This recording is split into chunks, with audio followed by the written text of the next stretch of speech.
अच्छा, सो इस पेपर की तुम्हें एग्जामिनर रिपोर्ट ये कहती है, कुछ की मैसेज उन्होंने लिखे अंकल ने, कि there are many situation where candidate lose credit because they do not explain their work. सही है, ये पिछली कुछ इनके रोने गाने हैं जो चल रहे होते हैं। सही है, तो ये वही चीज़ बता रहे हैं कि भाई आप ये कर लो, आप ये कर लो, एएस में बैठे हो तो इसलिए जो है ना हम हाथ मुंह धो के आपको नंबर देंगे, ऐसे नहीं देंगे, तो आपको ये सब करना पड़ेगा। सही है। सो अगर उसने लिखा हुआ है कि explain your working, then you have to explain. तुम जो भी फिजिक्स लगा रहे हो, तुम्हें अंग्रेजी लग रही है तो उस कैलकुलेशन के अंदर तुम्हें अंग्रेजी डालनी पड़ेगी। अगर तुमने आंसर निकाला है तो आंसर में तुम्हें बताना पड़ेगा कि ये आंसर तुम्हें क्या बता रहा है। सही है ना। सो आगे चलेंगे। This is especially true where the correct answer has not been determined. In these circumstances, credit for correct working or procedure cannot be awarded. Okay, अब अगर तुम नहीं एक्सप्लेन करोगे तो फिर वो पूरा नंबर ही नहीं देगा तुम्हें। सही। Candidate should be encouraged always to explain their work, include initial statements and the quotation of the relevant formula. सही, जैसे हमने कल देखा था कि भाई मतलब एक्चुअली अगर फार्मूला कोई स्टार्ट करो तो फार्मूला लिखोगे। सही है, अगर कोई तुम एक्सप्लेनेशन दे रहे हो कि भाई अच्छा इलास्टिक कोलिजन है तो तुम्हारे पास है ना इनिशियल काइनेटिक एनर्जी फाइनल के बराबर होनी चाहिए, या अगर तुमने आंसर निकाल लिया तो तुम्हें उस आंसर से पता चला कि okay the kinetic energy before and after the collision are not equal, so that is why the collision is inelastic, right. तो ये सारी चीजें तुम्हें बतानी होंगी। सही है। Candidate should be encouraged to read the command word used in each question carefully. State and explain indicates that an explanation is a required part of the answer, right? Candidate often lose credit for this type of question when they provide only a statement without any explanation. Okay, explanation का एक method mark होता है और statement का most of the time answer mark होता है। तो अगर स्टेटमेंट लिख के आओगे तो 2 नंबर, अगर का होगा क्वेश्चन तो दोनों नंबर नहीं मिलेंगे। सही है। सो खैर आगे आ जाओ। Question that ask for the specific reference to detail given on the graph or diagram should be answered with a specific reference to this detail and should not be answered merely in general term। सही है, तो अगर तुम्हें कोई चीज gradient से निकल है, एरिया अंडर द ग्राफ से निकली है, तुम्हें बताना होगा कि area under graph is equal to फलां क्वांटिटी, राइट, और ग्रेडियंट इक्वल टू फलां quantity, right. So the physics is a precise science. Candidate at this level should choose keyword with care when writing any explanation, right? The distinction between terms such as mass and weight, stress, strain, force, size, shape, blah blah blah. Definition and principle should be learned in detail, stated in the learning outcome of the syllabus। ये पिछले वाले part में भी उसने, पिछले वाले paper में भी उसने कहा था। सही। तो डेफिनेशन पे हमने थोड़ी फोकस करना है। सही, आ जाओ पेपर स्टार्ट करते हैं। तुमसे कह रहा है कि a cylindrical disc is shown। Okay, उसने ये सब चीज़ें दी हुई हैं। The disc has a diameter of 28 millimeter and the thickness of 12 millimeter। Okay, and density उसने दी हुई है, वेट ऑफ द डिस्क निकाल दो। सही है, देखो उसने कहा 2SF के अंदर, तो तुमने 2SF के अंदर काम करना है। सही है। अच्छा जी, सो हमारे पास जो है ना वेट हमारे पास होता है मास टाइम्स ग्रेविटी, राइट। अच्छा, अब सारा फड्डा हमारा मास का है, मास नहीं गिवन है। सो मास को निकालने के लिए हम ये कर लेते हैं कि भाई density is equals to mass upon volume. सही, वॉल्यूम भी नहीं गिवन है। सो वॉल्यूम के लिए हम कर लेते हैं base area into height. So area into height. सही है। सो अब एरिया भी नहीं गिवन है। सो एरिया के लिए हम कर लेते हैं पाई आर स्क्वायर। सही है। अच्छा जनाब, सो अगर हम पाई आर, तुम्हें पता है रेडियस कितना, डायमीटर उसने दिया हुआ 28, रेडियस हो जाएगा 14। सही है। सो 14 एक्सपोनेंट -3 का होल स्क्वायर, राइट। जरा एरिया निकाल के बताना प्लीज। फिर जो भी एरिया आ रहा है उस एरिया को यहाँ पे सब्स्टिट्यूट करो, और हाइट तुम्हारे पास है 12 exponent -3। Volume is 7.389 into 10 to the power -6. The volume final बता रहे हो? Yeah, मैंने ओके। सब साथ मल्टीप्लाई कर ओके। अच्छा, सो आपने बोला कितना, दोबारा बताओगे प्लीज? 7.389 7.389 एक्सपोनेंट -6। परफेक्ट, सही हो गया। अच्छा जनाब, और वॉल्यूम हमारे पास आ गया, मास हमें नहीं पता है, डेंसिटी मल्टीप्लाई कर देते हैं 6.8 एक्सपोनेंट 3। सही है, इंटू 7.8, 7.389 एक्सपोनेंट -6। डेंसिटी कितनी आ रही है?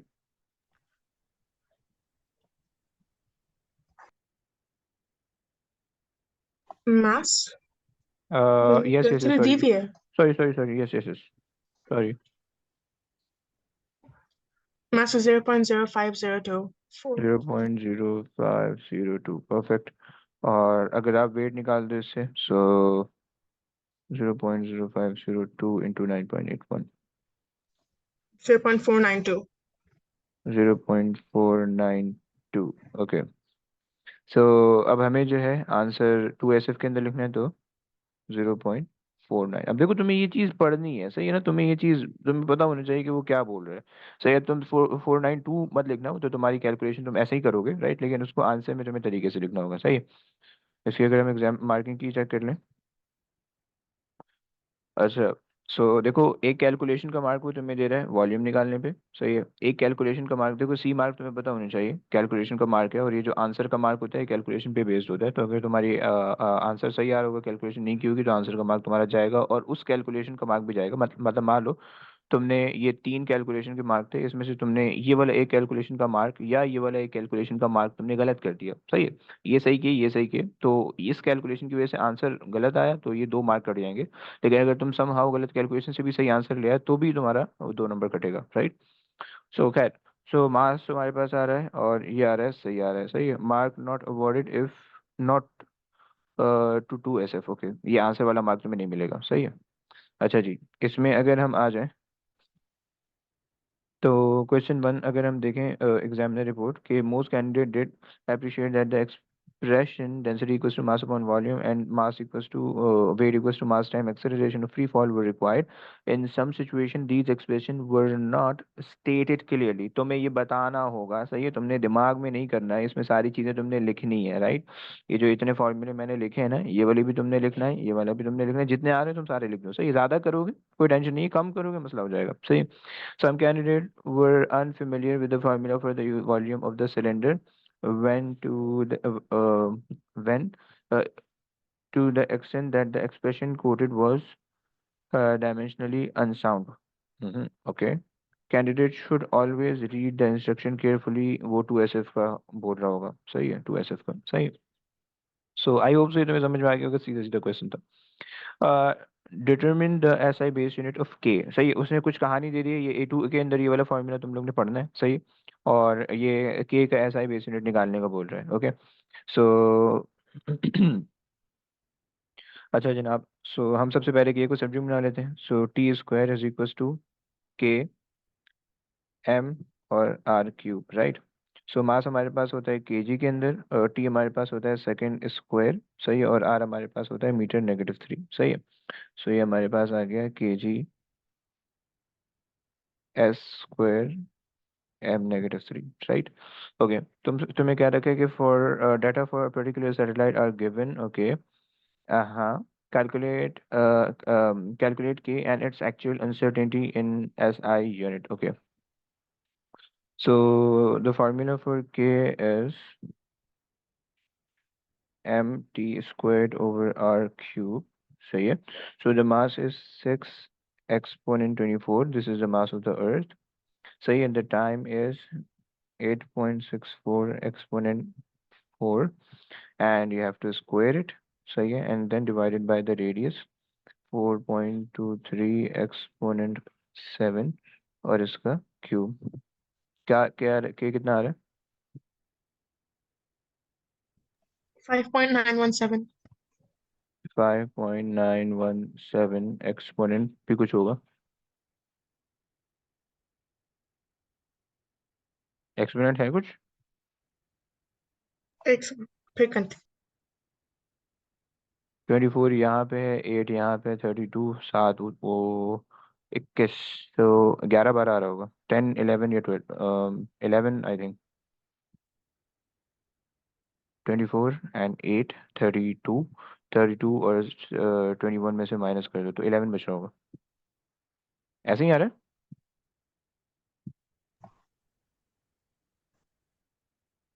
खैर है, देख लेंगे, बल्कि हमें एब्सोल्यूट अनसर्टेनिटी भी तो निकालनी है ना, निकालो यार, निकालो प्लीज।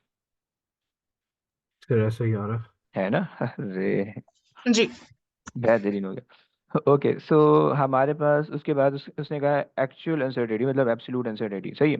एब्सोल्यूट अब जब भी मैंने तुम्हें बताया था कि जब भी तुम्हारे पास इस तरह की गंदी सी इक्वेशन हो तो सबसे पहले तो परसेंटेज अनसर्टेनिटी की एक इक्वेशन बनाओगे सारी, फिर उसके बाद एब्सोल्यूट अनसर्टेनिटी की एक और इक्वेशन बनेगी, फिर तुमने काम करना है, राइट। सो तुम्हें पता है कि भाई अनसर्टेनिटीज हमेशा ऐड होती हैं। सही है। सो परसेंटेज अनसर्टेनिटी के अंदर जितनी भी होगी वो परसेंटेज अनसर्टेनिटी कहाँ से आएगी? मास ऑफ द अर्थ से, मतलब मास ऑफ द अर्थ की जितनी परसेंटेज अनसर्टेनिटी है प्लस टाइम के अंदर जितनी परसेंटेज अनसर्टेनिटी है। सही है।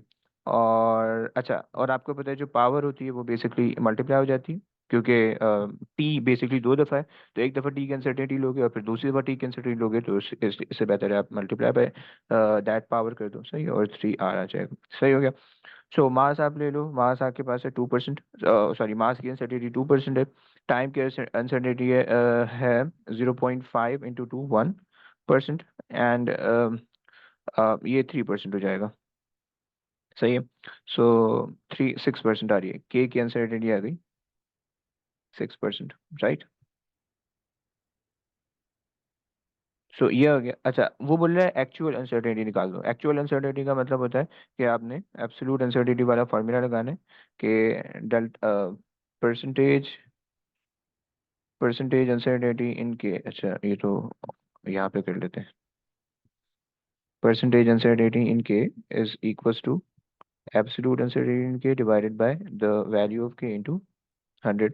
सही। सो परसेंटेज अनसर्टेनिटी हमारे पास आ रही है के की 6%, 6/100। सही है। इनटू जो एब्सोल्यूट इसकी जो वैल्यू आ रही है वो आ रही है 5.917 एक्सपोनेंट 11। कोई अल्लाह का नेक बंदा बताएगा? 3.55 3.55 into 10 to the power 10. 10। Okay, सो इसका मतलब है सही हो गया। अब देखो ये जो 4 नंबर का क्वेश्चन है इसमें एक नंबर जो है ना इसका आंसर लिखने का मिलता है, याद रखना। सही है। और तुम्हें पता होना चाहिए कि जो तुम्हारे पास आंसर होता है उसके अंदर सबसे पहले तुम एब्सोल्यूट अनसर्टेनिटी लिखोगे। सही है। एब्सोल्यूट अनसर्टेनिटी हमेशा जो है ना 1 dB पे होनी चाहिए। सही है। सो इसको अगर 1 डेसिमल प्लेस पे करो ये तुम्हारे पास हो जाएगा 0.35 से 0.4 कर लेते हैं इसको। सही है। और ये आपने 10 बताई थी। सही है। सो ये अब 11 हो जाएगी। सो एक्सपोनेंट 11। सही है। और फिर अब इसके अंदर जितने एस एफ आ रहे हैं उतने एस एफ उसके अंदर आने चाहिए, उससे एक और ज़्यादा एक्सेप्टेबल होता है। सही है। सो 5.9 एक्सपोनेंट 11 या फिर जो है 5 एक्सपोनेंट 11 ये आपके पास होने चाहिए। सही है। तो ये हमारे पास जो है इसका आंसर हो गया। सही। ये चीज़ प्लीज़ आपने आपको पता होनी चाहिए। सही है। क्वेश्चन नंबर क्या है? हाँ। अरे बेहतरीन यार। ऐसा यूनिट, एक मिनट, हमें कोई यूनिट वन भी लेना था। एक मिनट। ये जो आगे, अच्छा ऐसा unit, okay. Correct power of 10 for both, okay. In correct percentage value then max mark 1। सही है। परसेंटेज अनसर्टेनिटी गलत निकालोगे तो 1 नंबर मिलेगा फिर। सही है। समझ में आ गया ना बच्चों? समझ में आया तुम लोग को? प्लीज बताना यार। सर आपने फिर 100 से डिवाइड क्यों नहीं किया किसमें किसमें? ब्रो यही लास्ट था स्टेप ना। में?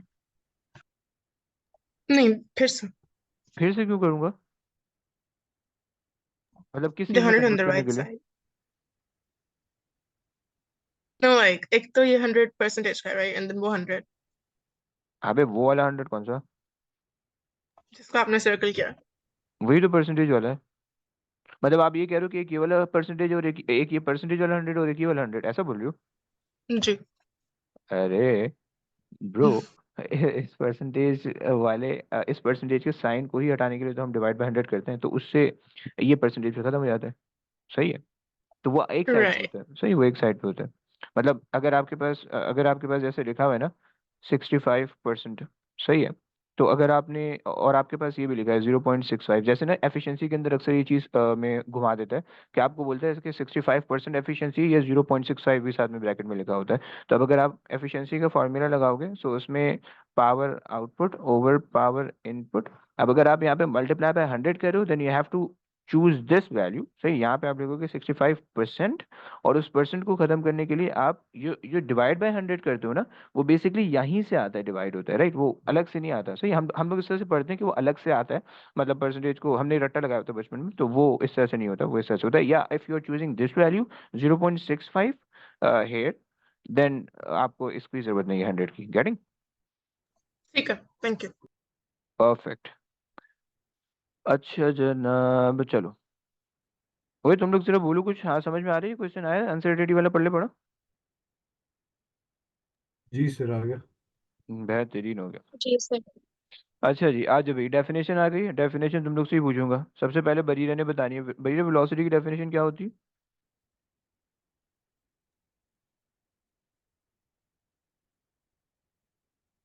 यस, बरीरा कहाँ सो गई हो? The displacement per unit time. Displacement पर यूनिट टाइम। ओके, राबिया आप बताओगी? Rate of change of displacement. हाँ ओके, अब्दुल्ला पहले वाले ने लिख सकता है, बताएगा? Sir, displacement covered per unit time. अरे ओके, बेहतरीन है। ओके अब्दुल्ला भाई, दूसरे वाले? Rate of change of displacement. Rate of change. Okay Mariam? Rate of change of displacement. हाँ, और कासिम भाई आप क्या बोलते हो? Rate of change of distance. Rate of change. अबे अलग अलग बताओ ना यार। अच्छा ओके, चलो हम भी लिख लेते हैं। मेरे को भी यही याद है, तो हम लोग ने भी यही रट्टा लगाई थी। Rate of change of. अच्छा, एक्सेलरेशन बताओ प्लीज। एक्सेलरेशन की डेफिनेशन क्या होती है? यस बईरा? Rate of change of speed. No, sorry, velocity. Why not speed? I forgot why, but I know that it's velocity. Allah तौबा, रट्टे लगा के बैठी हो है। No, velocity में direction आती है और अच्छा, speed नहीं एक्सेलरेशन तो आती। स्केलर जी। क्वांटिटी है, तो उसमें डायरेक्शन का क्या काम Oh, है ना? तो स्पीड स्पीड लिख लेना, क्या बोलती हो? नहीं सर, एक्सेलरेशन अबे में चुप डायरेक्शन होती करेगा? तो है। अबे उसको कंफ्यूज कर रहा हूँ यार, बस छेड़ने ही नहीं दे रहे। sir क्या है? अच्छा अच्छा, sorry Sir, sorry you're sorry, making me okay. question everything I know. I swear to God. नहीं ब्रो, ऐसा नहीं है यार। मैं देखो, कंफ्यूज करने से बंदे को ना चीजें ज्यादा देर तक याद रहती हैं, ये मैंने नोटिस किया। अच्छा ओके, सो आप कह रहे हो rate of change of velocity. Okay सारे बच्चों ये कह रहे हो rate of change of velocity. किसी के पास rate of change of velocity per unit time कोई कहता है? Anybody?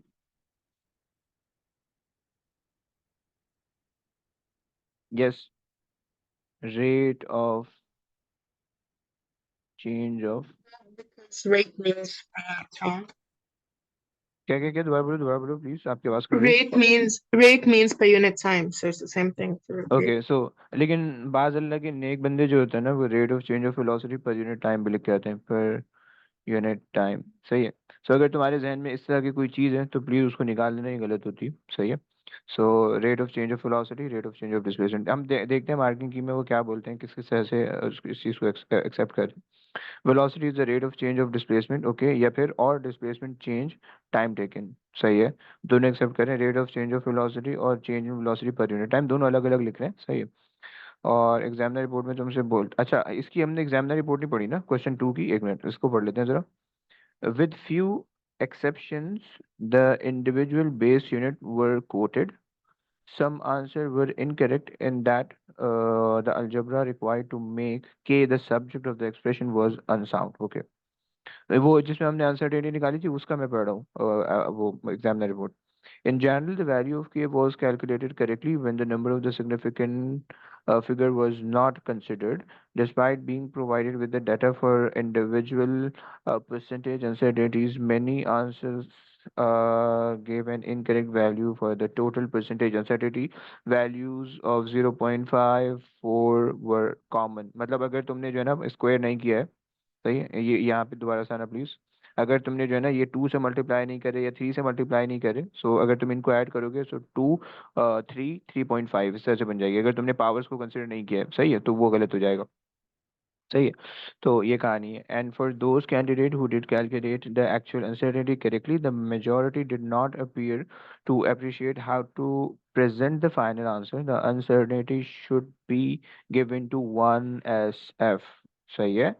This is very clearly mention here कि एक एसएफ के अंदर होनी चाहिए। देखो पूरे क्वेश्चन के अंदर अगर तुम एसएफ के भंड मारोगे ना तो उसमें तुम्हारा एक नंबर कटेगा, लेकिन जिस क्वेश्चन के अंदर उसने आंसर में लिख रखा होता है कि आंसर टू 2 एसएफ और 3 एसएफ रिक्वायर्ड, या कोई अनसर्टेनिटी वाला क्वेश्चन होता है तो उसका एक्सेप्शनल एक मार्क कटता है तुम्हारा, right.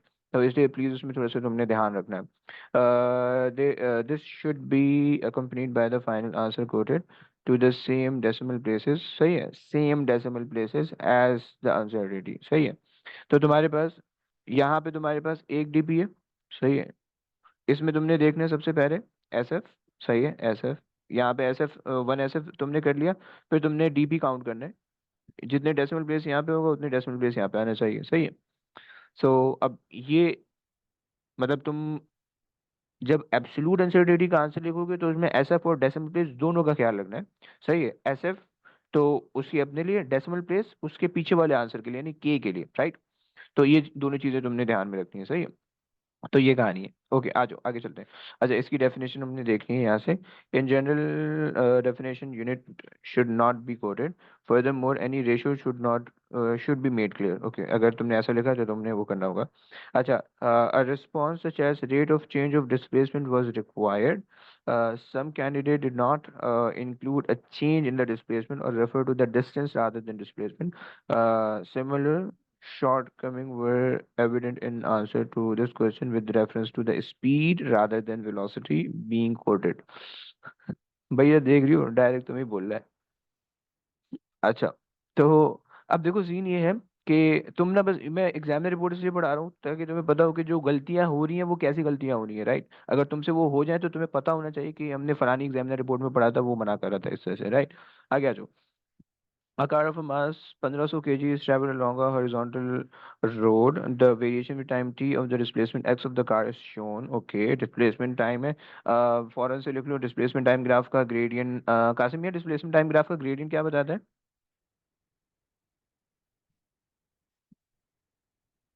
Yes Qasim, So, quick.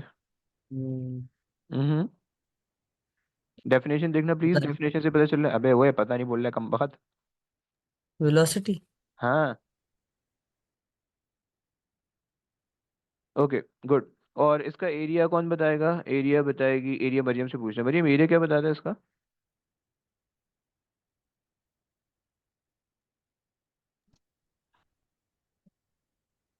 Since the time is nothing. Okay,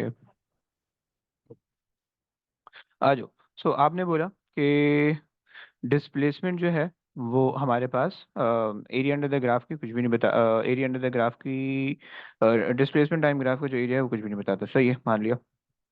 अच्छा, तुमसे बोल रहा है कि use figure 3.1 to describe qualitatively the velocity of the car during the first 6 seconds of the motion. Give the reason for your answer. Okay. अच्छा, ये मुझे बताएगा,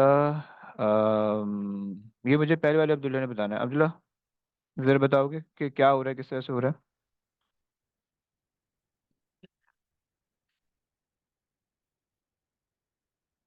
यस अब्दुल्ला, अब्दुल्ला हो। जी सर। हम्म, क्या बताओगे इसमें? Sir, okay, from 0 seconds to the second, the graph, the basically the object is traveling at a constant velocity okay, कैसे पता चल रहा है? because the gradient is constant, perfect perfect perfect, आगे आ जाओ। and फिर since the gradient is decreasing from the second setting, yeah, to fourth, तो फिर हम बोलेंगे कि velocity is decreasing, okay, and then it goes constant again. तो but lesser velocity, right, with lesser Yeah, constant velocity. Okay, सही हो गया। So आपने बोला कि from t equals to 0 to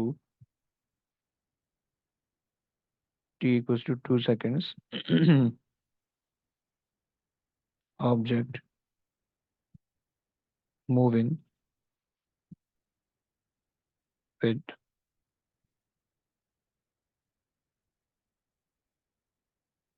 constant velocity as the gradient is constant, सही, सही, then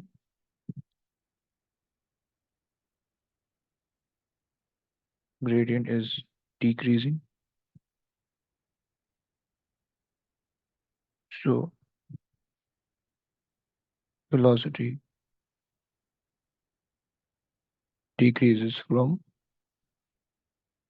2 to 4 seconds. So then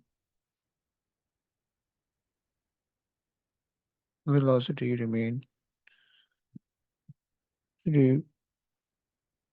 become constant again after t equals to 4, but of a lower value, right? ये कहानी है.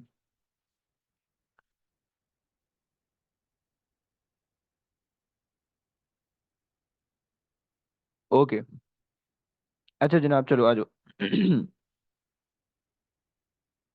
अच्छा जी, part B में, अगर आप part B के वन में देखो, ये कहानी वाला क्वेश्चन है, इसलिए इसकी पहले पढ़ लेते हैं, सही है, आगे चलेंगे फिर. Initial constant velocity is straight line gradient तुमने बता दिया. मिड सेक्शन है डीसेलेरेशन या स्पीड. अभी ये जो है ना, इनकी मुझे समझ नहीं आती, बीच में डीसेलेरेशन नहीं आती. वेलोसिटी के टर्म में बोल दो. अबे सुन ले, बैठे भी पता नहीं क्या कर रही हूँ. बेहतरीन हूँ यार, मैं फिट फाट हूँ, क्या हो गया मेरे को. अच्छा सो ये हमारे पास हो गया. लास्ट सेक्शन जो है वो लोअर लोअर वेलोसिटी, तुमने ये चीज़ मेंशन करनी है, सही है. And special case all three stages correct description but no reason, 1 mark मिलेगा, समझ रहे हो. 1 मार्क. अगर तुमने ग्रेडियंट वाली चीज़ें नहीं बताई हुई तो तुम्हें 1 मार्क मिलेगा. गेटिंग.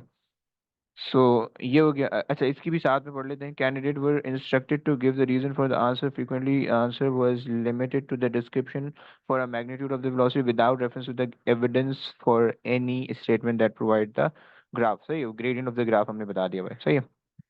आ जाओ आगे आ जाओ. तुमसे कह रहे हैं कि calculate the average velocity during the time interval. Okay. Average velocity का हम फॉर्मूला लगा लेते हैं, total distance divide by total time. सही है. सो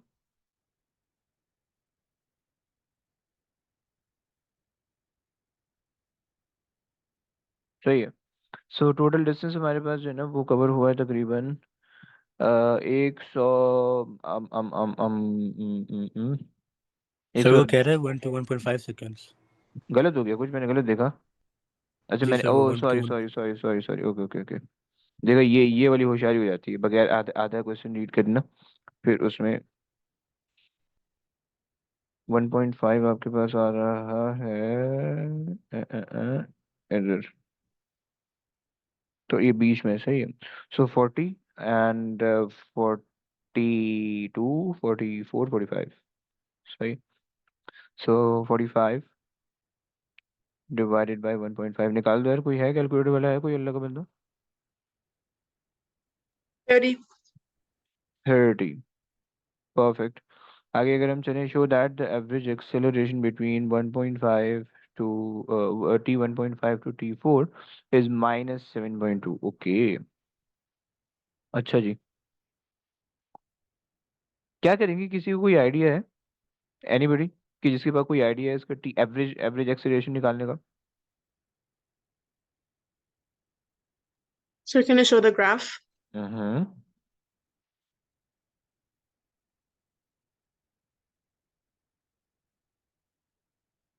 We draw a tangent at 4.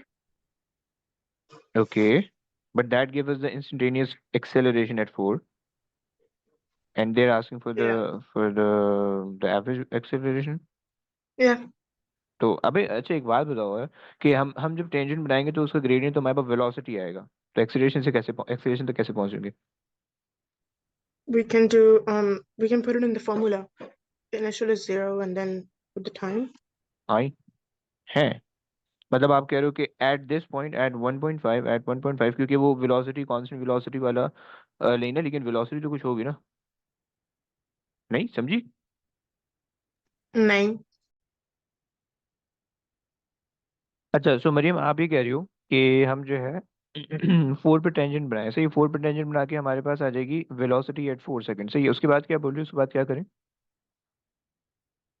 You just put it in the formula okay and so then we can find v minus u over T वाला ना. it. जी.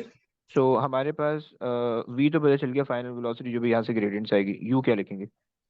0 है तो क्या object इससे पहले move नहीं कर रहा था क्या? कर रहा था। तो फिर if the object was moving then it must have some velocity, नहीं? Could be. ब्रो प्रीवियस वाले पार्ट में देखो, थर्ड ही निकाल ली भी है ना? Oh, yeah. है ना, 0 से लेकर 1.5 तक तो 30 सेकंड से 30 मीटर पर सेकंड से मूव कर रहा था, क्योंकि उसकी एवरेज वेलोसिटी या कांस्टेंट वेलोसिटी, क्योंकि कांस्टेंट नहीं है। सही है, सो एवरेज को कांस्टेंट करो तो चल जाएगा। सही है, सो हम बेसिकली यहाँ पे काम कर लेते हैं। सही है, सो अच्छा जनाब, एक तो हमारे पास आ जाएगा 98। सही है, और टाइम है 4,98। सही है। दूसरा जो है ना, हम यहाँ पे ग्रेडियंट बना रहे थे, सही, टेंजेंट बना रहे थे। अच्छा देखो, टेंजेंट जो है वो तुम्हारा सिर्फ इसी लाइन को हिट करना चाहिए। सही है, टेंजेंट पिछले वाले पेपर्स में मैंने तुम्हें एग्जामिनर रिपोर्ट पढ़ाई थी, वो बोल रहा था कि टेंजेंट बच्चों ने सही नहीं बनाया हुआ। सो खैर, मेरा टेंजेंट सही नहीं बन सकता, देखो प्लीज मैं इस पे बना रहा हूँ। सो ये कहानी, एक तो मेरे पास ये पॉइंट आ गया, दूसरा मेरे पास आ जाएगा, let's just take this point. सही है, ये यहाँ से और ये यहाँ से। सो हमारे पास, so this is how much, 80, 82, 84, 86, 88। So 88 and 3.123, 3.3. Okay. So we have 3.3 comma 88, right? ये दो पॉइंट है। सही है। So यहाँ पे हम लिख देते हैं कि भाई velocity at t equals to 4, सही है, is gradient of tangent। Although यहाँ पे ये वाली एक्सप्लेनेशन रिक्वायर्ड नहीं है, क्योंकि उसने बोल नहीं रखा है एक्सप्लेनेशन है, और पीछे वो ग्रेडियंट तुमसे पूछ चुका हुआ है। सही, लेकिन इसलिए लिख दो तो बेहतर है। सही, फिर तुमने वेलोसिटी के लिए ग्रेडियंट निकाल लिया। सही है, और तुम्हारे पास आ जाएगा क्या चीज़ है, वैल्यू 98 - 88 और 4 - 3.3। ओके, सो 98 - 88 और 4 - 3.3 कितना बनता है ये? 14 14.3. 14.3, परफेक्ट। ये आ गया। अच्छा जनाब, फिर उसके बाद आप फॉर्मूला लगा लो कि acceleration is equal to v - u/t। सही है, सो एक्सेलरेशन हमारे पास आ जाएगी 14.3 डिवाइडेड बाय 0.7।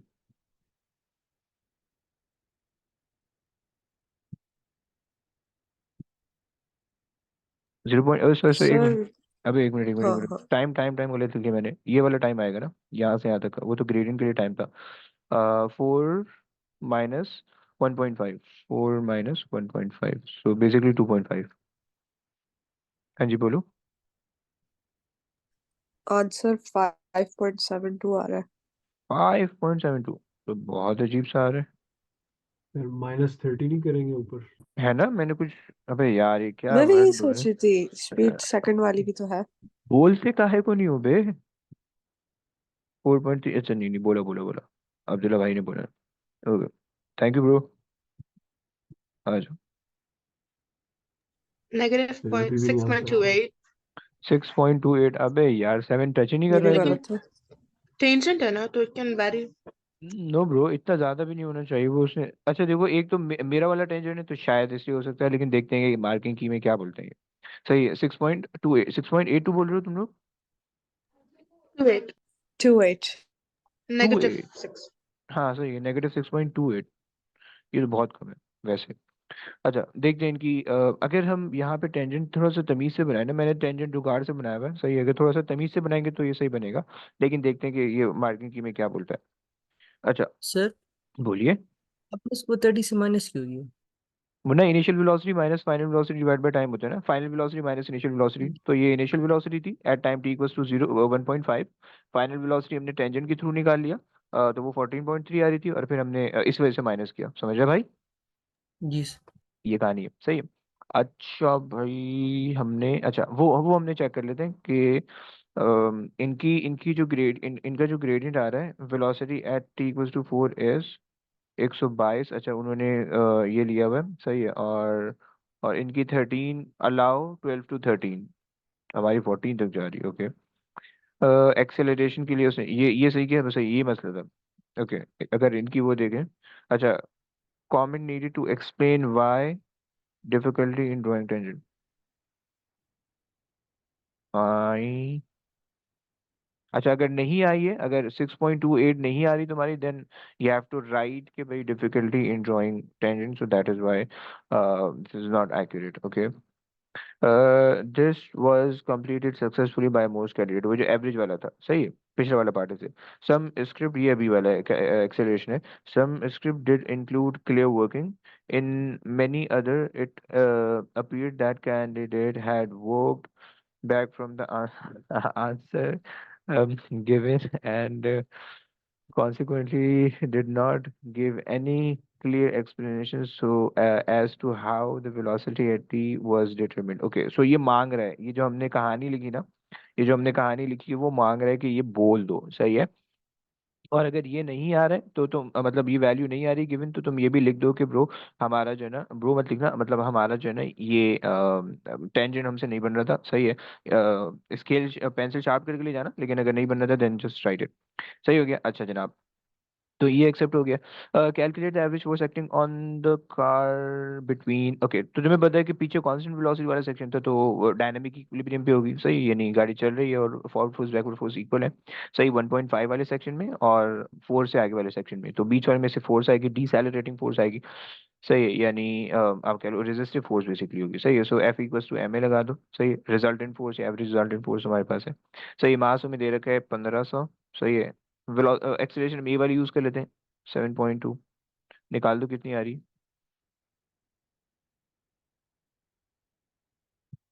10,800.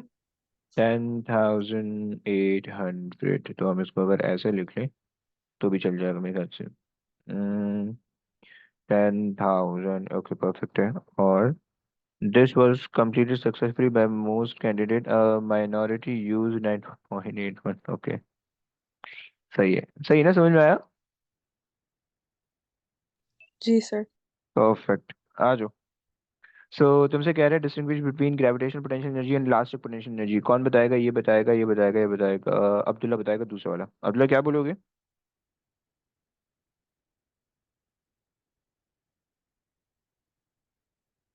यस।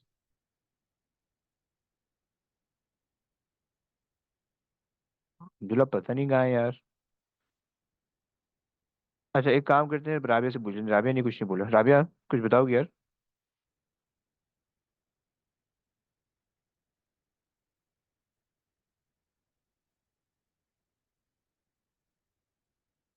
जीपी, ये दोनों गायब है।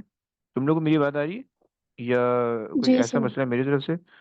अच्छा, अब्दुल्ला भाई, अबे लिख भाई, बोल देता यार, मुझे आपकी मुबारक आवाज़ सुनने का शर्फ हासिल होता। अच्छा बताओ राबिया, बताओ, कुछ कह रही हो तो बोलो।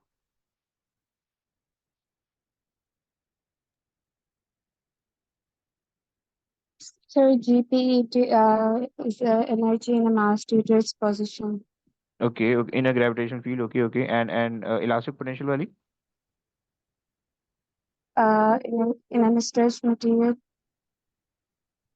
हाँ, ओके, बेसिकली डिफॉर्मेशन आप कह दो, सही, ओके, सही है, दोनों सही कह रहे हो, सही है। So GPE is due to the position of the object in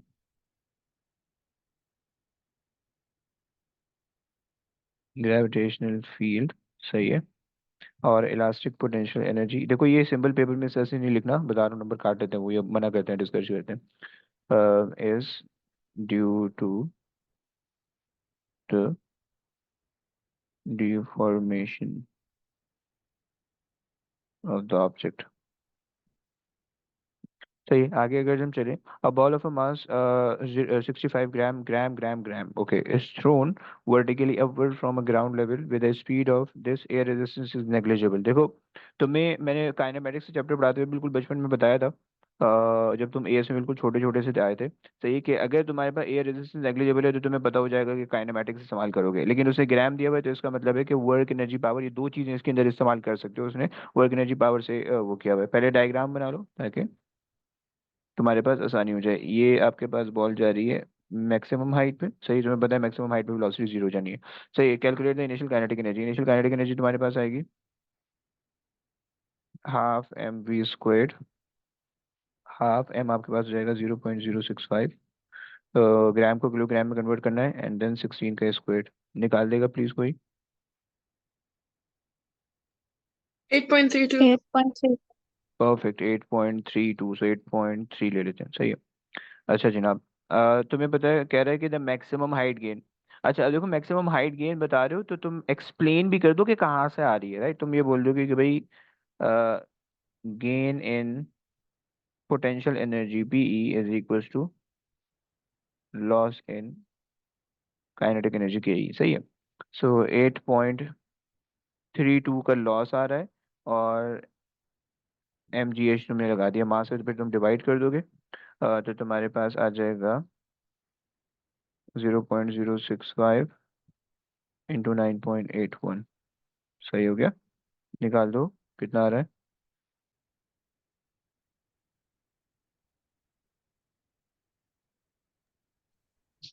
13.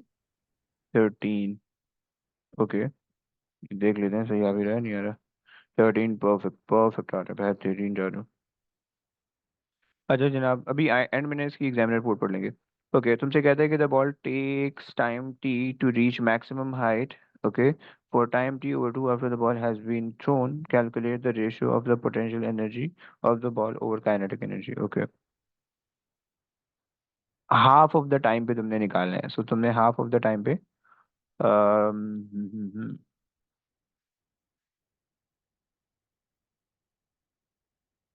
अच्छा, एम जी एच ऊपर लग रहा होगा, हाफ एम वी स्क्वायर नीचे लग रहा होगा, सही है। अगर हम बोले M G H over half M V square, right, mass से मास तो कैंसिल हो गया, सही है।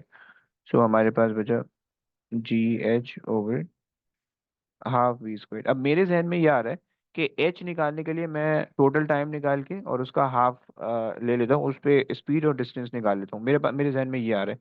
तुम लोग के जहन में कोई शॉर्टकट है किसी के जहन में? यस, मेरे जहन में जो तरकीब आ रही है वो ये आ रही है कि उसने हमें बताया हुआ है इनिशियल स्पीड कितनी है, सही है। सो उसने हमें बताया हुआ है इनिशियल स्पीड हमारे पास 16 है, सही है। और maximum height, okay, maximum height पे जो स्पीड होगी वो जीरो होगी, सही है। सो 16 ओवर 9.81, सही है, इज इक्वल्स टू टाइम, सही है। वी माइनस यू वो टी के है, सो -16 और -9.81 होगा, so यहाँ से टाइम आ जाएगा, सही है। सो टाइम निकाल दो यहाँ से, जो भी टाइम आ रहा है उसको डिवाइड बाई 2 कर देना। कितना टाइम आ रहा 1.63 आ रहा है। 1.63 डिवाइड बाई 2 करा तो नहीं है ना अभी तक? नहीं किया। ओके, सो 0.8 815. 815, ओके। सो ये टाइम आ गया, सही। अब इस टाइम पे वेलोसिटी भी निकाल लेते हैं और हाइट भी निकाल लेते हैं। सो अगर इस टाइम पे वेलोसिटी हम निकालें, सो हमारे पास हो जाएगी, क्या फॉर्मूला लगा लें? V minus u over t लगा लेते हैं, सही है। तो एक्सेलरेशन है 9.81, टाइम हमारे पास आ गया है 0.815, सही है। ये हमारे पास आ गई acceleration multiply by time is equals to final velocity that is 16, सही है, is equals to minus initial velocity, सही है। निकाल दो, माइनस माइनस कैंसिल कर देंगे एंड में। कितना आ रही है इनिशियल? एक मिनट गलत हो गया, एक 8. मिनट, 8 आ रही है, ओके। एक मिनट गलत हो गया है, यहाँ पे final velocity minus initial velocity 16 है ना, तो यहाँ पे प्लस हो जाएगा। प्लीज दोबारा से कर दो यार। 23.9. तो 3.9, ओके। सो ये मेरे पास आ गई वेलोसिटी, और अगर मैं यहीं पे हाइट निकाल लूँ तो मेरे पास जो हाइट आ जाएगी, उसके लिए 23.9. 23। अबे इतनी ज्यादा कैसे हो सकती है बे? 16 से तो कम होगी ना ब्रो। आप 16 ऐड कर रहे हैं। ऐड तो कर रहे हैं, बात तो वैसे आपकी सही है। हम्म, अरे यार ये माइनस में होगा ना, 9.81 बॉल ऊपर जा रही है ना। करेक्ट करो प्लीज इसको।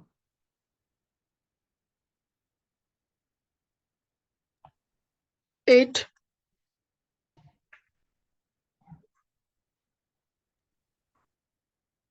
जी।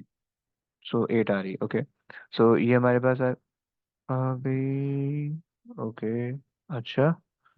और हाइट, यार इतनी लंबी हुआरी करवा रहा है यार ये तो। अच्छा हाइट निकाल लेते हैं, देखते हैं इसकी मार्किंग की, देखते हैं कोई और शॉर्टकट इनका होगा शायद। हाइट क्या निकाल लें?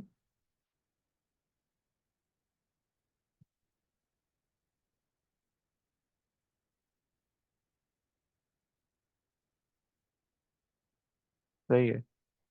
तो अब यहाँ से एस निकाल लो। लेकिन यार मुझे लग रहा है ये मज़े का नहीं लगा मुझे एक क्वेश्चन। वी स्क्वायर हमारे पास है 8 का स्क्वायर माइनस 16 का स्क्वायर डिवाइडेड बाई 2 इंटू 9.81। ये भी माइनस में होगा, ऊपर वाला आंसर भी माइनस में आएगा, तो कैंसिल हो जाएगा। निकालना कितना आता है?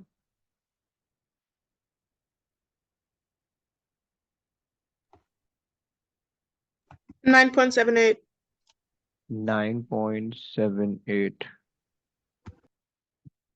ओके। सो ऐसा हमारे पास आ रहा है 9.78। तो अगर हम यहाँ पे रखें तो 9.81 into 9.78 divided by half into 8 का स्क्वायर, तो रेशो कितना बनता है?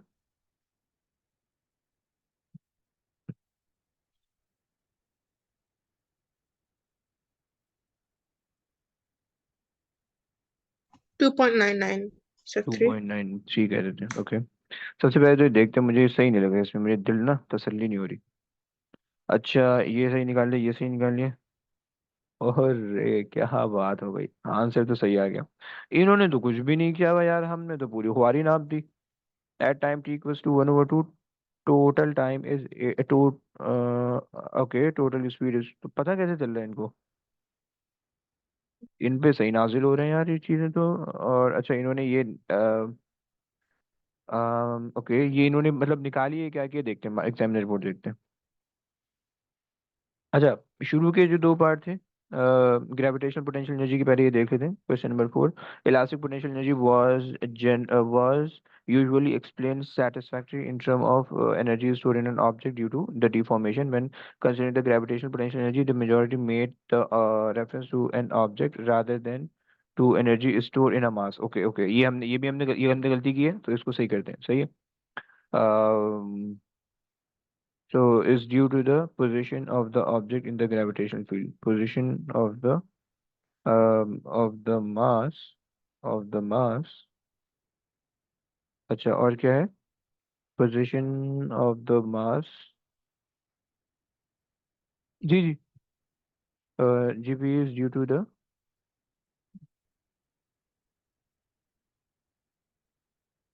store due to the position of the mass in the gravitational field. सही, ये चीज मैंने करेक्ट कर ली है, ये गलती अगर तुम लोग अपने पास लिखते हो तो इस चीज को प्लीज करेक्ट करके लिख लेना, सही है।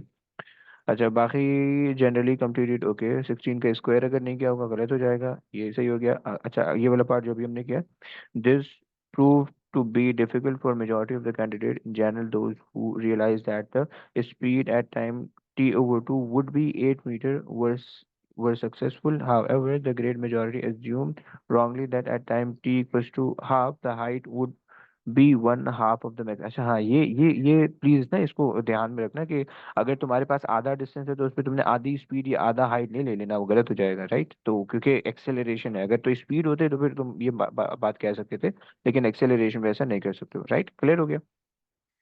लास्ट पार्ट तुमसे कहता है state and explain the effect of the air resistance on the time taken of the ball to reach the maximum height. अच्छा ये मुझे बताएगा,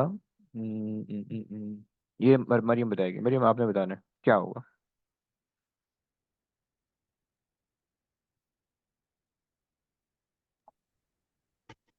still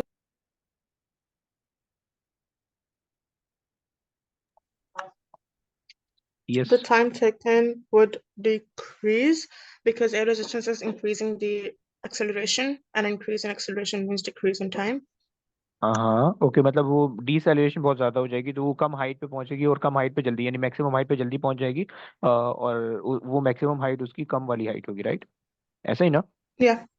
ओके परफेक्ट है। Sure. तो time taken be lesser as the air resistance is add up with gravity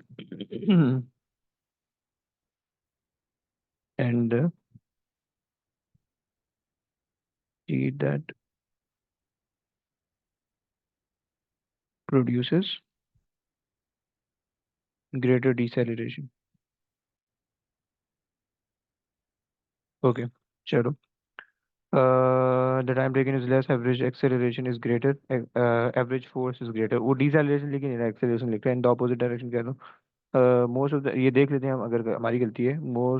The most common answer was to assume that the air resistance would slow down the ball, thus giving a longer time, लोगों ने longer time का है to reach the same maximum height. Few appreciated that the air resistance would give rise to the greater retardation. Thus, okay, retardation में बात की हुई है. Thus, leading to a shorter time before the ball come to rest at the reduced maximum height, right?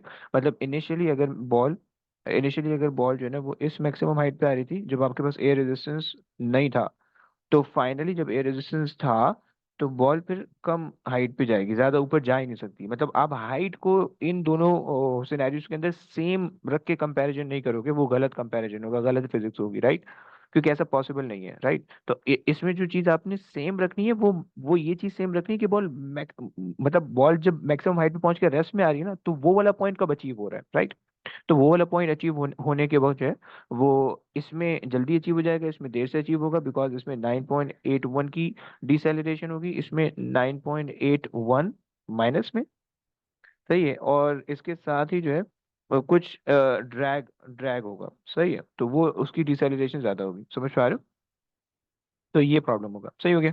चलो आ जाओ। Wavelength की definition है, wavelength की डेफिनेशन बताएगी राबिया, बताएगी राबिया वेवलेंथ की डेफिनेशन।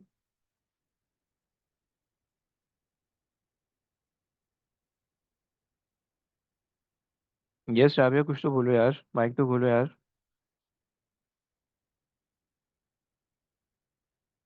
राबिया पता नहीं कहाँ है, पता नहीं क्या काम कर रही है, अल्लाह जाने। अच्छा फिर कोई और बताए, भैया बता दो भैया। The distance between two consecutive points on a wave. ओके, मरियम आप बता सकती हो? Distance between the same points and two consecutive waves. आई ओए, दोबारा दोबारा दोबारा। The distance between 2 points on 2 consecutive waves. 2 consecutive waves, क्यों? On consecutive waves. Between consecutive waves. नो, why there's a consecutive waves? Like एक ही वेव होनी चाहिए ना, और मतलब सेम या कंसेक्यूटिव पॉइंट्स होने चाहिए, कंसेक्यूटिव पॉइंट नहीं, या टू सेम पॉइंट या सेम ऑसिलेटिंग पॉइंट, इस तरह से कह दो। ओके ओके, देखते हैं आगे आ जाओ। कौन? अब्दुल्ला, पहले वाले अब्दुल्ला, जरा डेफिनेशन बताओगे? So distance between two adjacent wavefronts. यार इस, हाँ ये टू एडजेसेंट वेव फ्रंट, ये टू, ओके ओके। हम्म। अच्छा तो यहाँ पे, अच्छा ओके, कासिम आप बताओगे? The distance between two successive points on a wave. Good. And और कोई बच रहा है, कोई बच रहा है और? अब्दुल्ला, दूसरा वाला अब्दुल्ला बच रहा है, अब्दुल्ला आजा भाई। The distance between one complete oscillation. ओए होए, वेरी गुड यार। एंड राबिया, राबिया आ गई हो? राबिया पता नहीं कहाँ है, राबिया लगी हुई है समोसे पकौड़े में। जी सर। अच्छा हो, ओके बताओ बताओ यार बताओ। Distance between 2 points on a wave. Two कौन से 2 पॉइंट्स? कोई भी रैंडम ले लें, एक के बाद एक फौरन। No. अच्छा चलो देखो, हम ना इसकी बहुत सारी डेफिनेशन लिख सकते हैं कि डिस्टेंस ऑफ वन वाइब्रेशन या फिर ऑसिलेशन, ये इसी तरह से distance between two points moving in phase. ये जो तुम लोग, जो बच्चे ये बोल रहे थे ना, जो बच्चे पॉइंट को रेफर कर रहे थे कि two point on a wave, two crest या two trough, two wave fronts, या इसी तरह से मरियम ने भी कुछ इस जगह टू पॉइंट्स मेंशन किए थे, तो उसको ना two points moving in phase लिखो। सही है, मतलब दो एक ही डायरेक्शन में जा रहे होंगे तो वो पूरी एक वेवलेंथ बनाएगा, राइट। तो ये जो है ना, ये वेवलेंथ की सिंपल सी डेफिनेशन है, तुम लोग में से मैक्सिमम बच्चों ने गलत बताई है, राइट। देखो अब्दुल्ला, पहले वाले अब्दुल्ला ने जो बताया वेव फ्रंट्स वाली, वो एक्सेप्ट नहीं करता, ओ लेवल्स में एक्सेप्ट करता है, यहाँ पे नहीं करता। मरियम ने भी शायद गलत बताई है, बरीरा ने पता नहीं, शायद सही बताई हो शायद। कासिम ने सही बताई है, अब्दुल्ला ने सही बताई है, और राबिया ने गलत बताई है। राबिया ने जनरल बताई है, तुम लोग ने जिन जिन जिन ने बताई ना, जनरल बताई है। देख लेते हैं कि वो क्या क्या क्या बोल रहे हैं। Wavelength, minimum distance between the two points moving in phase, right. Moving in phase ये तुमने वर्ड डालना है, सही है। और डिस्टेंस बिटवीन नेबरिंग और कंसेक्यूटिव पीक्स और ट्रफ। अब देखो ये यहाँ पे इसमें एक्सेप्ट कर रहा है, कुछ मार्किंग की के अंदर, कुछ एग्जामिनर रिपोर्ट के अंदर वो एक्सेप्ट नहीं करते इस चीज को, कि टू क्रस्ट बोल दो या टू ट्रफ बोल दो या टू वेव फ्रंट्स बोल दो। तो wavelength is the distance moved by a wave front in time T और वन ऑसिलेशन। ओके, बड़ी लंबी कर दी इसने यार। अच्छा चलो ओके, अब्दुल्ला बच गए, तुम लोग सारे बच गए, लेकिन ये आगे के पेपरों में ना ये मना करते हैं। ये अगर एग्जामिनर रिपोर्ट देखो, there was generally satisfactory, this was generally satisfactory, the most unusual shortcoming was an omission of reference to their minimum distance और नेबरिंग पॉइंट्स। ओके, सही है। सो डिस्टेंस या शॉर्टेस्ट डिस्टेंस कह दो, सही है। ये वाली डेफिनेशन तो बिल्कुल परफेक्ट है, सही है। ऊपर वाली डेफिनेशन तुम कह दो, ये भी सही है, one one vibration one oscillation, सही है। ओके, फ्रीक्वेंसी तुम्हें पता है कि ऑसिलेशन इन यूनिट टाइम या ऑसिलेशन पर यूनिट टाइम हम कहते हैं, सही है। तो ये मैं लिख देता हूँ,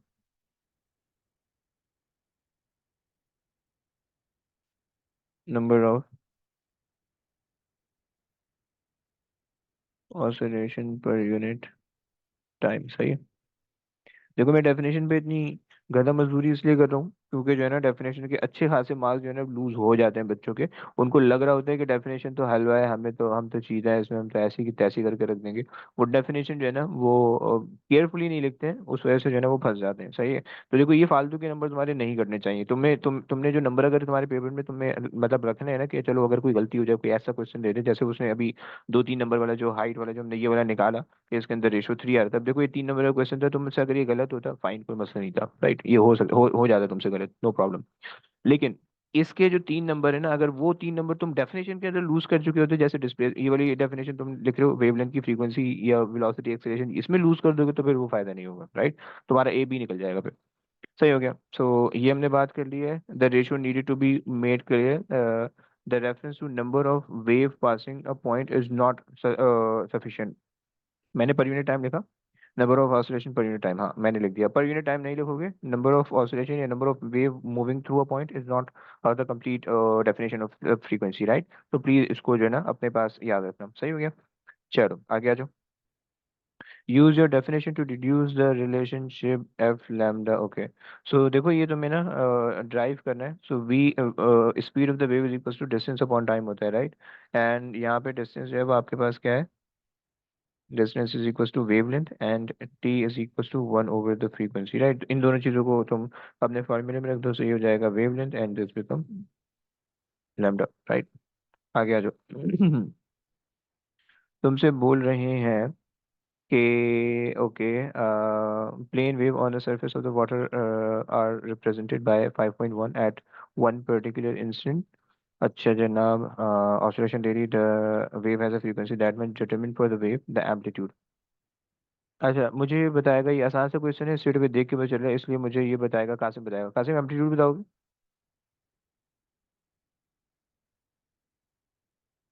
कासिम। जी अबे सर एम्पलीट्यूड 8।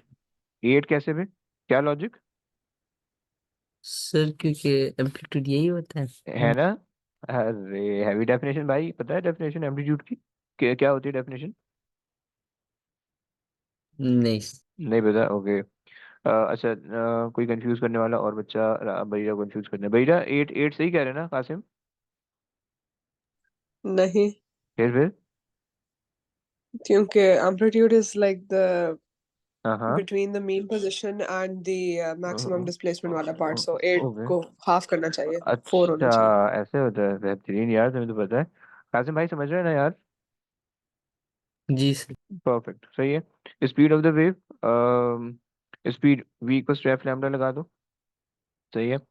सो फ्रीक्वेंसी एज गिवन 2.5।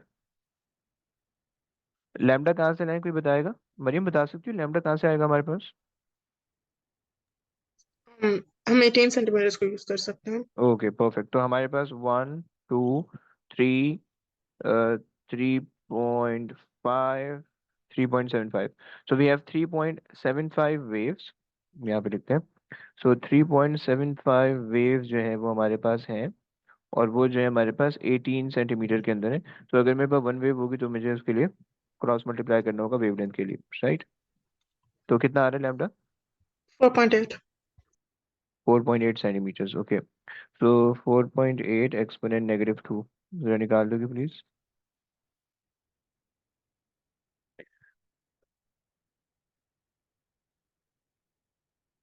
0.12।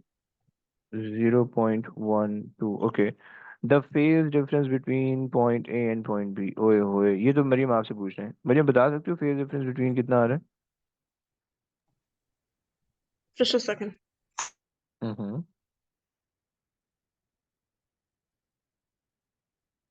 अबे देख के पता चल रहा है बे, इतना टाइम कैसे ले रही है? तो 2.4 over 4.8 multiplied by 360। है, कितना So बन रहा है? एक second।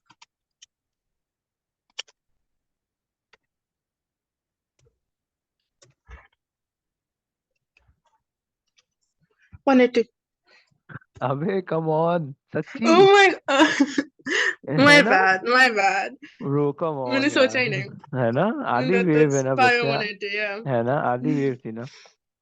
तो ओके, वन आधी eighty wave। Radian okay perfect, good हो गया, समझ में आया सारे बच्चों को? समझ में आया ना? देखो कैलकुलेट करने का फायदा नहीं है, आधी वेव दे रखी है उसने, सो वो आधी वेव से तुमने डायरेक्ट 180 कर देना, सही है। कैलकुलेशन में टाइम भी बर्बाद करना, वो एक नंबर दे रहा है, सही है, नंबर नंबर देख लिया करो। सही है, कभी कभार ना फेज डिफरेंस में जब भी एक नंबर का क्वेश्चन आता है ना, उसमें आंख बंद करके 0 लिखना होता है, 180 लिखना होता है लेकिन ये पता होना चाहिए कि क्या लिखना है, एवी नहीं नाप के आ जाना। अच्छा okay, so the wave in B was produced in a ripple tank described briefly with the aid of the sketch। ये अब सिलेबस में नहीं है, सही है, तो इसकी टेंशन नहीं लो। अच्छा जनाब, सो हमारे पास फोर ये आ गया, सही है, और ये आ गया, ये सारी चीज़ें हमने सही निकाली। सो 12.9 या 13 हमारी आ रही है इनकी सेंटीमीटर पर सेकंड के अंदर, सही है। मीटर पर सेकंड के अंदर हमने दी हुई है, परफेक्ट दी हुई है, सही है। इसकी एग्जामिनर रिपोर्ट अगर हम देखें, सो although the majority recognize, okay, ये जो है ना 3.5 वाले जो वेवलेंथ का है, सही है, वो इसने इस चीज़ को एरर में बताया हुआ है कि बच्चों ने जो है ना 3.5 3.75 वेव को 18 से क्रॉस मल्टीप्लाई करके नहीं निकाला था, सही है। There was many correct response in term of either radian और डिग्री, सही है। सो तुम्हें यूनिट भी देना होगा, रेडियन या डिग्री में से कोई भी दे दोगे, right? And the greater majority ripple tank had not been studied in any detail, okay. Correct answer were in minority. Many did not include the light source and the screen. Rarely was there any means by which the woman, okay।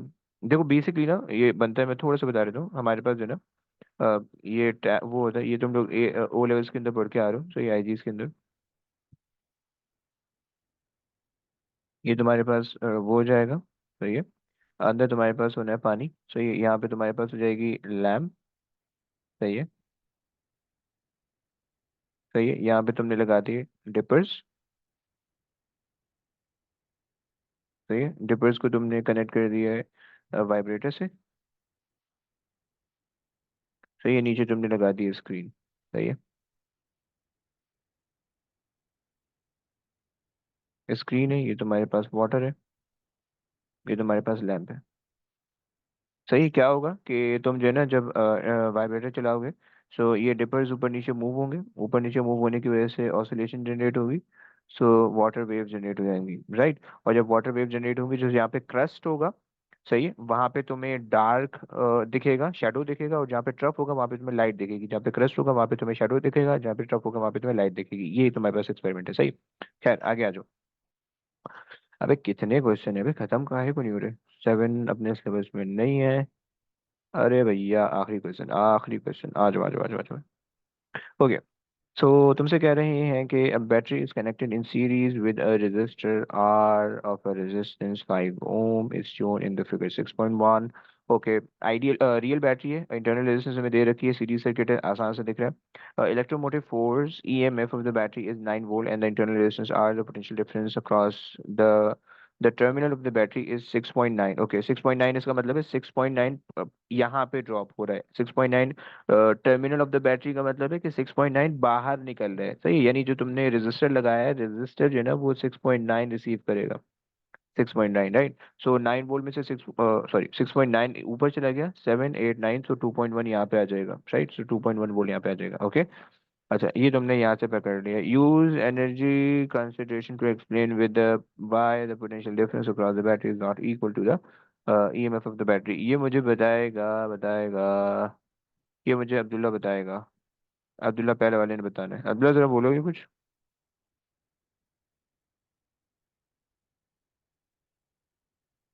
Uh, so because energy is lost. आई अबे ओए, ऐसा मत बोल यार। अबे देखो ना, उसने बोला कि explain why the potential difference across. Okay okay, तो किस कहाँ पे लॉस होगी? Mm, अ- अरे मेरा बच्चा इतना बड़ा इंटरनल रेजिस्टेंस डाल रखा है, तो वो okay. समझेगा ना, है ना। देखो 9 वोल्ट जी है ना, जी 9 वोल्ट का मतलब है जो एक इलेक्ट्रॉन निकल रहा है उसके पास 9 जूल की एनर्जी होनी है, राइट। तो 9 जूल की एनर्जी में से 6.9 जूल्स की एनर्जी एक इलेक्ट्रॉन यहाँ पे लूज करेगा, 2.1 जूल्स की एनर्जी एक इलेक्ट्रॉन वहां पे लूज करेगा, राइट। सो आप ये कह दोगे कि भाई sum of the energy of the battery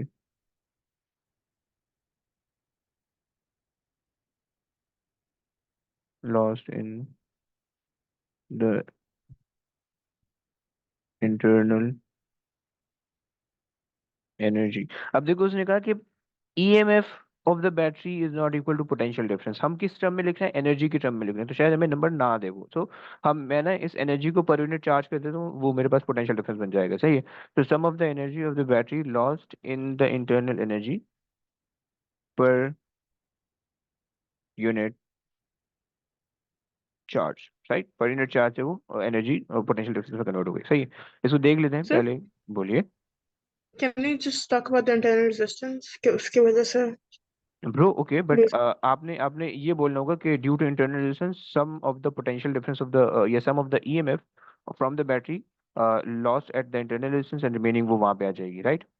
देखते हैं, आओ मार्किंग okay. की देखते हैं। देखो तुमसे बोला EMF is equal to total energy available per unit charge. Okay, sum of the available energy use lost और blah blah blah resistance of the battery, सही है। यस, जो भी आप बोल रहे हो वो सही बोल रहे हो, सही है। और अगर हम यहाँ पे देखें, in most answer there was a satisfactory statement as regarded the energy loss in the internal resistance. Candidate should be encouraged not to refer the energy over। सही है। सो हमने अच्छा ये बता दिया कि एनर्जी की टर्म में तुम मत लिखना, उसकी टर्म में लिखो। So some of the energy या some of the potential difference loss across the internal resistance, सही है। हमने वो लिख दिया, पर यूनिट चार्ज लिख दिया, तो उससे डेफिनेशन आंसर सही हो जाएगा, सही। Calculate the current in the circuit, सही है। तुम्हें पता है सीरीज सर्किट है। सीरीज सर्किट का मतलब है कि तुम्हें यहाँ पे किरचॉफ का लॉ लगेगा, सही है। तो some of the EMF is equals to some of PD। सही, EMF तुम्हारे पास कितनी है? 12 9। बल्कि वैसे हमें इतनी इतनी टेंशन लेने की जरूरत भी नहीं है यार। करंट इन द सर्किट, इसका सीरीज सर्किट है, सो V इक्वल्स टू IR लगा दें, सही है। सो हमें पता है कि भाई current in R is same as current in the circuit, in the circuit, क्योंकि सीरीज सर्किट है, राइट। उसने उसने आर दे नहीं रखा हुआ, सही है। सो अगर हम वो लेते यानी 9 वोल्ट अगर तुम यूज करोगे ना, यानी अगर तुम ये यहाँ पे यूज करो तो 6.9 ले लोगे इधर, डिवाइडेड बाय आर तुम ले लोगे 5, सही है। और यहाँ से आ जाएगा आई, निकालोगे, कोई कोई निकालेगा कितना आ रहा है?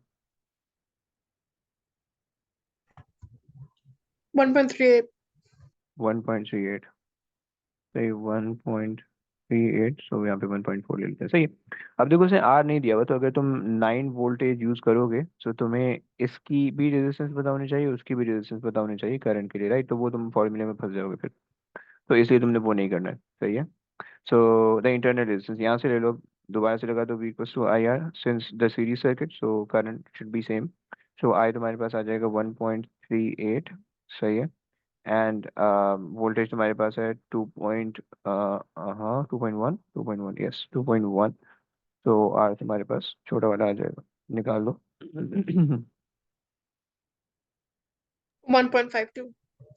1.52, ओके, सही हो गया। Calculate for the battery in this in the circuit the total power produced. Power is equals to VI, सही है। सो 9 वोल्ट की बैटरी लगाई हुई है, 1.38 का करंट है।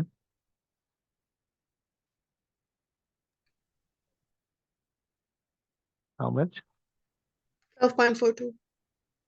5 पॉइंट, 12.42. ओके ओके ओके, 12.4, ये 12 ले लेते हैं, सही है।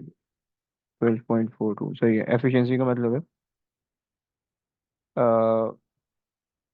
Useful output. बेटा ये फॉर्मूला लिखना है, ये जितने भी फॉर्मूले बता रहा हूँ ना, यूजफुल आउटपुट इसके नंबर होते हैं, useful output divide by total input, total input, right. तो यूजफुल आउटपुट आउटपुट तुम निकालोगे पावर वी आई से, सही है। और इनपुट भी तुम निकाल लोगे वी आई से, राइट। लेकिन वोल्टेजेस अलग है, अलग है। सो आई आई कैंसिल कर दो।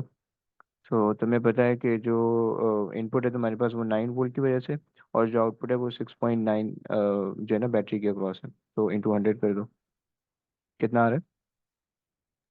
130. ओए, इससे ज्यादा कैसे आ सकते हैं? 130 एफिशिएंसी। Oh, wait. ओए,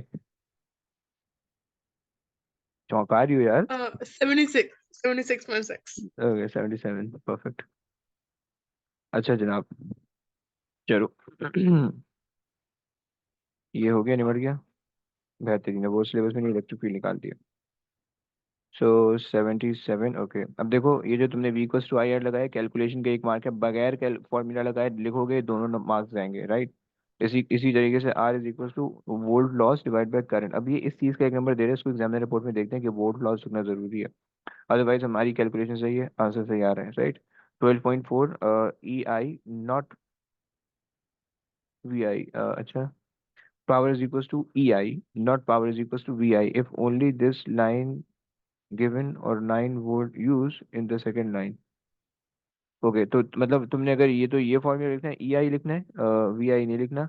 और फिर तुमने 9 यूज करना है। देखते हैं इसकी एग्जामिनर रिपोर्ट क्या कह रही है। पावर आउटपुट और पावर इनपुट इसका एक नंबर होता है, सही है, मैं बोल रहा हूँ। तो इसको तमीज से लिखना वरना नंबर कटेगा, सही है। इसकी एग्जामिनर रिपोर्ट देख लेते हैं। वो तो हमने देख लिया है, ये सही है। In a significant number of answers, there was no appreciation of the loss voltage. Successful candidates either calculated the loss volt or applied Ohm's law to the complete circuit. सही है। तो यहाँ पे प्लीज ये तो लिख दो कि लॉस वोल्टेज है, सही है। ये तो फिर यहाँ पे this is the loss voltage, सही है। अब देखो ये सारी चीजें तुम्हें ना एग्जामिनर रिपोर्ट से पता चलेंगी, तो इससे तुम्हें अपने अपने फालतू के नंबर जो कट रहे होते हैं ना वो तुम्हारे बच जाएंगे। तुमने काम देखो सारा सही किया हुआ है, लेकिन वो शायद इसका एक नंबर भी ना दे। लॉस वोल्ट्स, सही है, ये चीज तुम लिख दो यहाँ पे, सही है। अच्छा देखो ये चीजें रिपीटेडली आती रहेंगी, सही है। तो तुम्हें इंशाल्लाह याद हो जाएगा पेपर से पहले कि तुम्हें क्या चीज किस तरह से करना है, सही है। कोशिश करो कि जो घर में मैं पास पेपर दे रहा हूँ ना, उसमें हम जो जितने भी एग्जामिनर रिपोर्ट से चीजें करके वो कर रहे हैं, उसको अप्लाई करके करो। मतलब इसका ये मकसद नहीं है यहाँ पे जो हम ये इतनी खच्चर खुआरी कर रहे हैं, उसका ये मतलब नहीं है कि ये क्लास तक ही है ब्रो। ये पेपर में तुमने अगर देना है अच्छे से, तो तुम्हें उसको घर में उसको बैठ के तमीज से सोच समझ के करना होगा कि अच्छा हमने क्लास में उस वक्त ये कहा था, तो इसका मतलब है यहाँ पे ये करना है, right.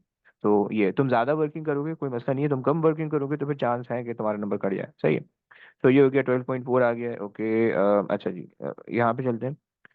In general, a relevant expression for the power was quoted. However, there is the expression. However, where there where this expression was given as P equals to VI, many substituted the terminal potential rather than EMF of the battery. Okay, वो इस चीज़ का number नहीं दे रहा कि अगर तुमने power is equal to VI लिखा या EI लिखा, वो बोल रहा है कि तुमने वैल्यू सही सब्स्टिट्यूट करनी होनी है। So most candidates did not use the answer from the previous calculation, but rather they started fresh. The majority arrived at the correct conclusion. Okay.